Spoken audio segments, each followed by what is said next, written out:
Hi boys and girls, it's Miss Chu. We're gonna do another fun art lesson today. We're celebrating this wonderful week before Christmas break, and I've been doing really fun Christmas lessons with friends. Today I have a very special guest, and you know and love her because you see her every day. She's very important to our school. We are going to do a lesson with our wonderful principal, Mrs. Biggs! Yay! All right, Mrs. Biggs, are you ready to do art class today with me? I am.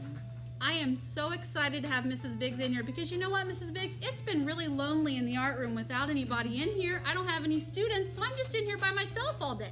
So I thought, you know what? I'm gonna have some friends come and do some lessons with me. It has made me so happy.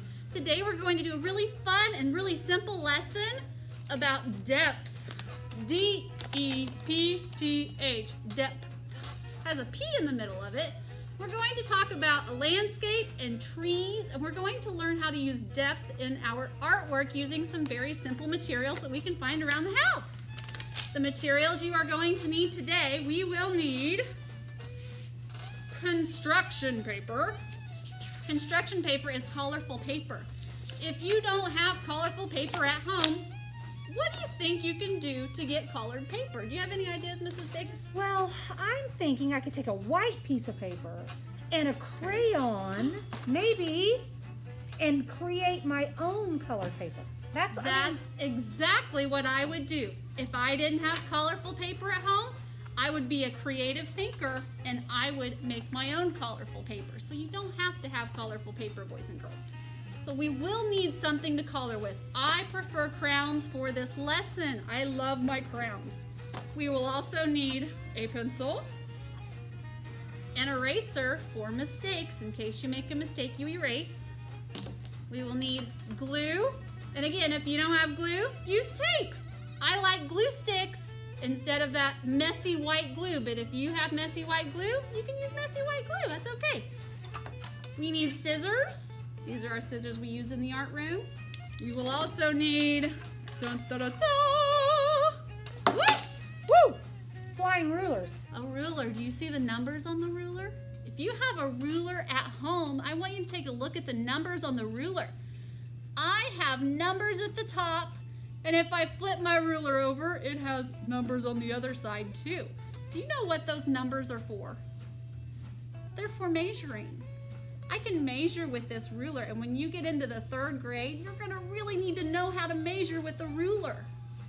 So my kindergartners, my 1st graders, my 2nd graders watching this video, we need to practice using this as much as we can, and we do that a lot in art class. We use a lot of rulers in here. So if I were to measure something with my ruler, if I were to measure my pencil, I would start where 0 is. Do you know where 0 is on the ruler? I don't see a 0. Do you see a 0? We don't see a 0 either. Is there a 0 on your ruler at home? Well, what does 0 come before? Does anybody know? My kindergartner has trouble with this one, but I bet she would know now because she's been learning this. 0 comes right before 1. So you find 1 and you go before it, right here at the very edge of the ruler. That's where you start. So if I were to measure my pencil, I were to take the very end of my pencil to my ruler and measure it. And I would try to see how long my pencil is. My pencil is right in between 6 and 7. Do you see that? That means my pencil is 6.5, and at the top, we're on the inches side, 6.5 inches. The other side is centimeters, which is a little bit smaller measurement. So we're going to measure my pencil using centimeters now. So I bring my pencil to the very edge. I look at that number at the very end of my pencil. What number is that? Can you tell? I can't tell. That's number 17. So my pencil is 17 centimeters. So these are very important tools to learn how to use, and we're going to use them in art class today just because it has this nice straight edge, okay? You are also going to need something special. We are going to be using some paint today, Mrs. Biggs. Oh, I'm excited. But you know what? The art room ran out of white paint. Can you believe that? Oh, we're gonna have to ask for more white paint. Oh, that's crazy. So I wonder what we could do instead of using white paint. I don't know. That's tricky. I don't. Can you please help me out? Because I'm not sure. I might have some friends at home that don't have white paint at home too. So we need to be creative thinkers, and we need to think of a way to make white paint without white paint. So there are a few things that you can use at home to make white paint. Well, that's exciting.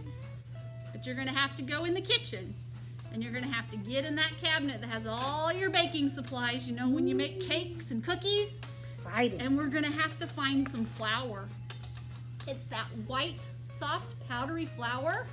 Our elves on the shelves were playing in flour the other morning on our counter. Oh no. They thought it was snow. Can you believe that? Oh no. My elves are just, oh, they are tearing up my house. Crazy. I can't believe it. Crazy, crazy. So we need some flour if you have a gluten allergy. Some of my friends do, and your grown-ups are gonna know all about this. There is a special kind of flour that you can use that's safe for you. We're also going to need a little bit of water. We will need a spoon for measuring and mixing. And we will need a Q-tip. Q-tips you might not have, but these are usually kept in the bathroom. Ask your grown-ups to help you out with some of these supplies. Okay, are you ready to get started, I'm ready. Mrs. Biggs? I'm excited. Okay, Let's get get going. So we are making a beautiful landscape using depth. Depth in artwork means there are some things that are going to be closer to you and some things that are going to be further away. And it's a very important thing to know how to do when you're making your artwork. Let's take a look at a couple of these examples really quickly. If you look at this example of this artwork, this is called The Harvest. It's actually cosecha. I think that's how you pronounce that. This is by the Women's Co-op in Peru. That's a different country in another part of the world. If you look at this beautiful artwork, we can see images in the front. What do you see in the front, Mrs. Biggs? I see a cow. Ooh, a cow. What else do you see? I also see like grass. Ooh, Like there's green grass right there. I see that. All of these images in the front, this is called the foreground of the artwork. The foreground, that's a fancy art word that means the front.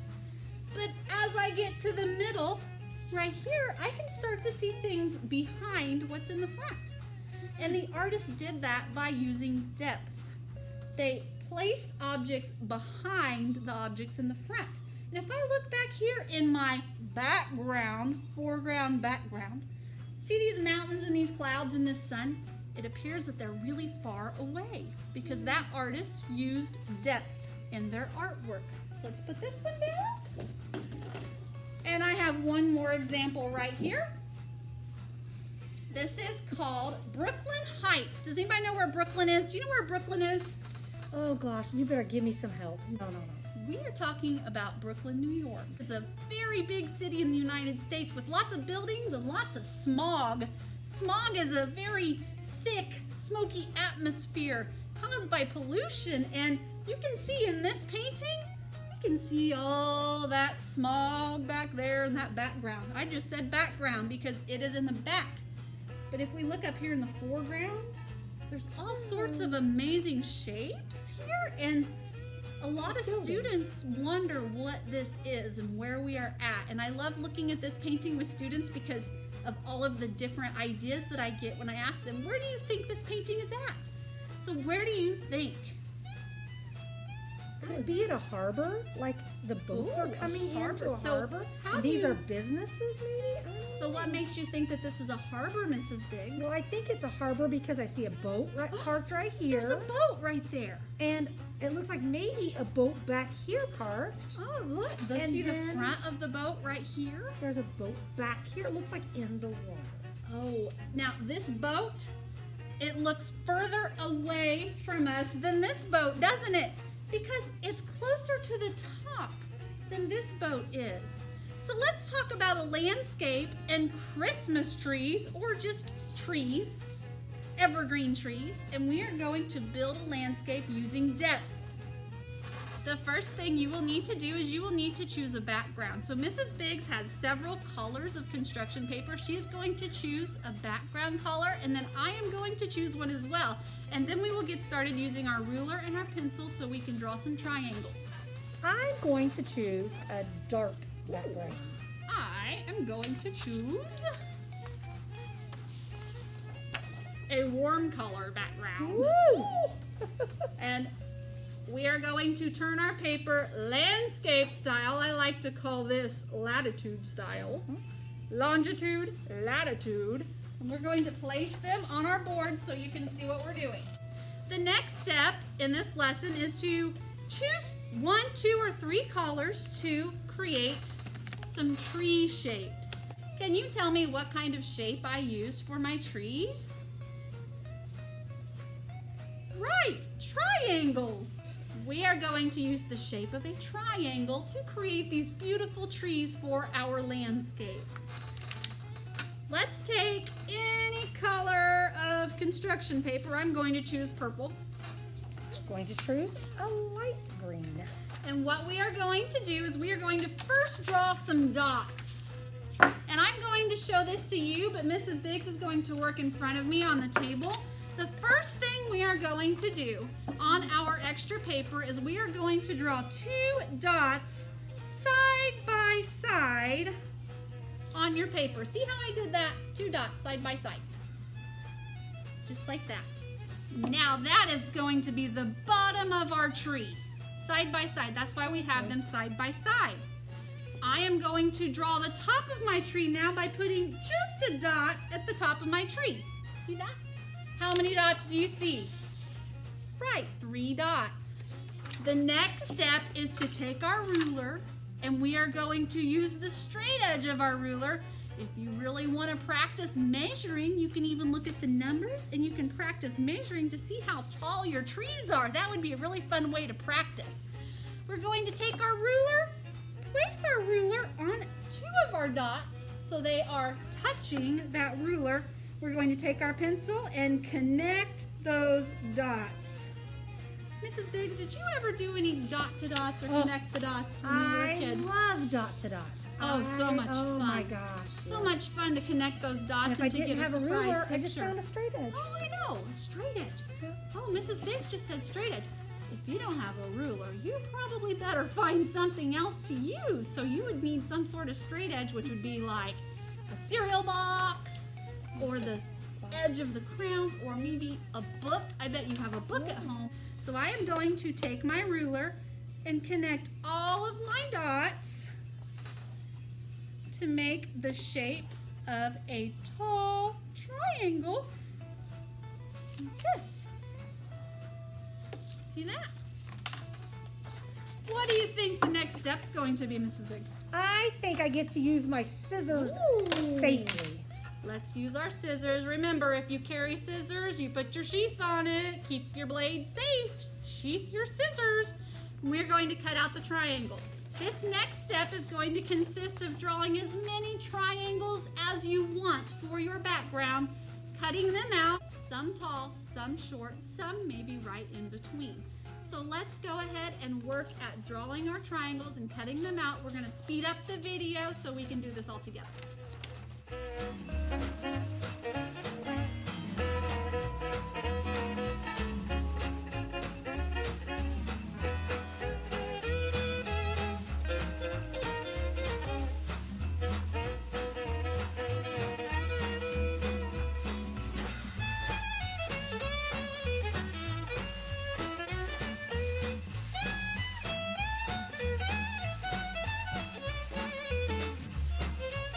Okay, boys and girls, after you have your triangles all cut out in different sizes, different colors, we're going to add just a little bit of detail to these triangles to make them look a little bit more like a tree.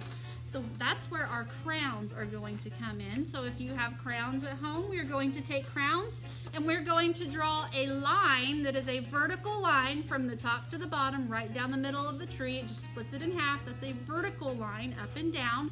And then we're going to draw diagonal lines coming from the vertical line.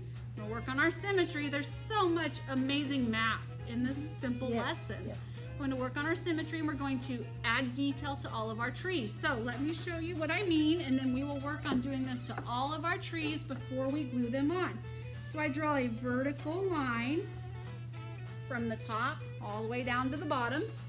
And then I am going to take diagonal lines going upwards to make it appear that my tree has some little branches. And do these look like real trees, boys and girls? No, they don't look like real trees. They don't have to look like real trees because it's more of an abstract tree. Do you remember talking about abstract and realistic in art class? A realistic tree is not gonna look purple. It's not gonna look like this. But we are making an abstract version of our landscape. So we're going to do this with all of our trees and then we will get ready to glue them on.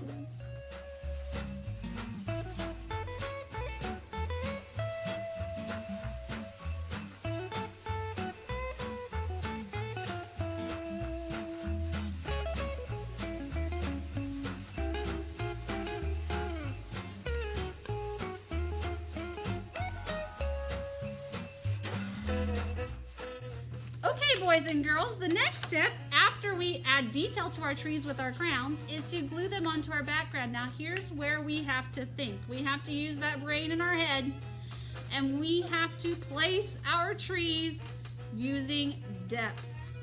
So the trees closer to the bottom are going to be big or small. What do you think, Mrs. Biggs? I think they would be big because they would feel close. Right.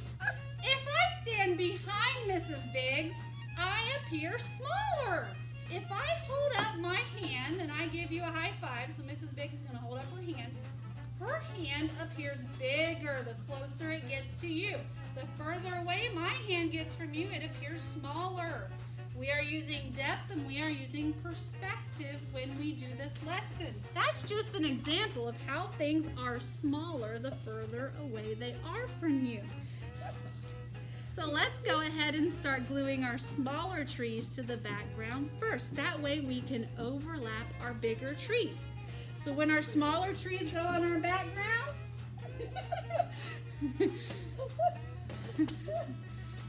we're having so much fun together, boys and girls. This is so nice to have a buddy to do art class with.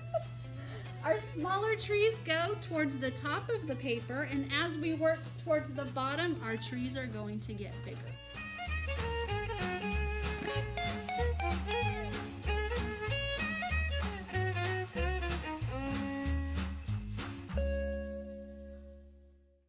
Now, if you look at my landscape, I am starting to work towards the bottom of my paper, and as I work towards the bottom, my trees are growing. They're getting a little bit bigger.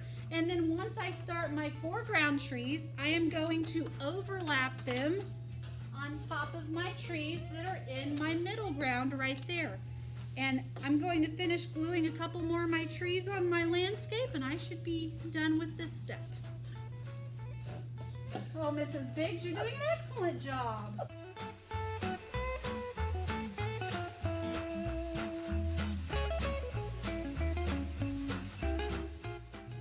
I love it. I love yours. Thank you. Yours. All right, so Mrs. Biggs and I have noticed that our landscapes look different, which is a really great thing.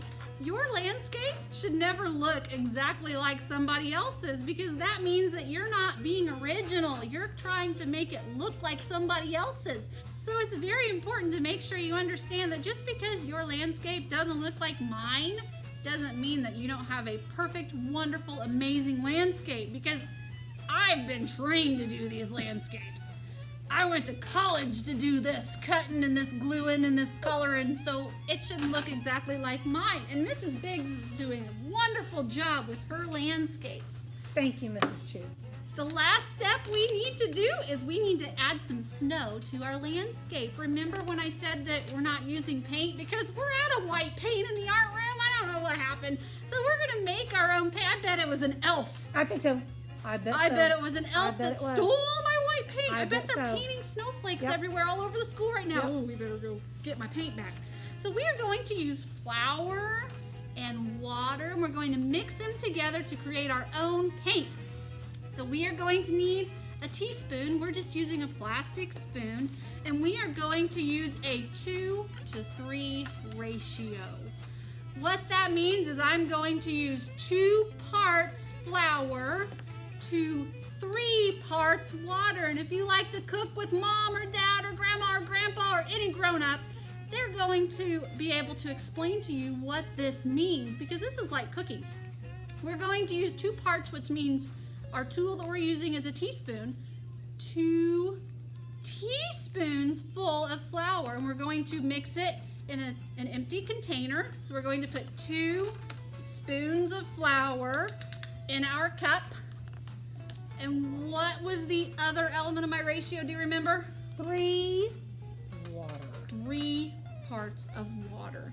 That's right. A part is just a measurement that we use. So we are going to use our spoon, and you can do this over a faucet. You can do it with a bowl or a cup. It might be easier to use a bowl. And we're going to place 3 teaspoons of water in our container and then mix it up. We're going to mix it up so it's nice and pasty. Woo, this is fun. This reminds me of cookies when I make cookies at home. I bet it doesn't taste like chocolate chip cookies. Oh, and it smells good though. It smells like flour. Woo! It does smell, but I bet it doesn't taste like chocolate chip cookies. Okay, so I'm having a little bit of a problem with my paste. This is supposed to be a little bit thinner than what I am mixing, so I'm going to add a little bit more water to it. It's called problem solving. If it's not working out, you need to figure out why instead of giving up. So I need to add a little bit more water to my paste. I'm going to add 1 more teaspoon and mix it together and see what happens there. Oh yeah, it's getting a little bit thinner. I might add just a little bit more. Look at Mrs. Biggs. She must do a lot of cooking. No. Miss Chew does a lot of takeout. My consistency of my paste is getting a little bit thinner. Mrs. Biggs is a very nice runny consistency. Once your paste is a nice thin consistency, you're ready to use your Q-tip and start adding some snowflakes to your landscape's background. Now you can use depth and perception with your snowflakes just like we did our Christmas trees, because the snowflakes that are further away from us, do you think they're going to be bigger or smaller? I think they'll be smaller. They're going to be smaller. So when we make our snowflakes in the back, we're going to use our Q-tip. It's going to look like this. Would you like to use it? It's okay, we got it. We're going to use a Q-tip. We're going to place our Q-tip on our background, and we're going to add a nice fluffy dot of white pasty snow to our background. And remember your snow in the background, so the little circles that you're making in the background, they need to be smaller than the circles you are making in your foreground, which is the bottom of your paper. All over your background. And when this paste dries, it'll be a nice fluffy white, which is what we want because snow is very fluffy, and I'm really wishing for snow right now. Me too. I want some snow. You know, it's December. Woo! I love sledding. I love building snowmen. I'm ready for some snow. I love snow.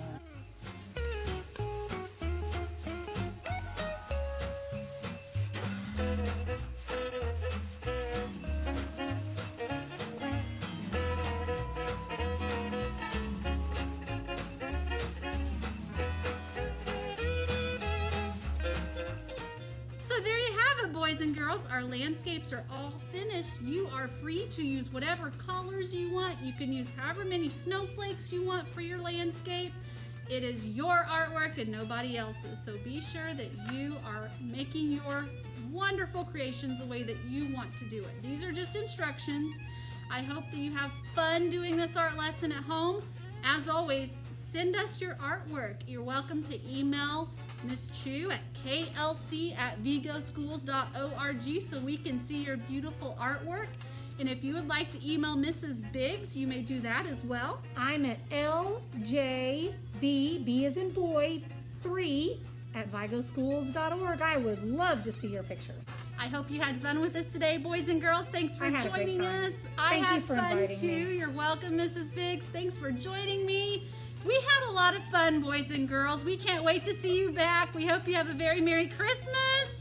Bye. We love you. We miss you. Mwah. See ya.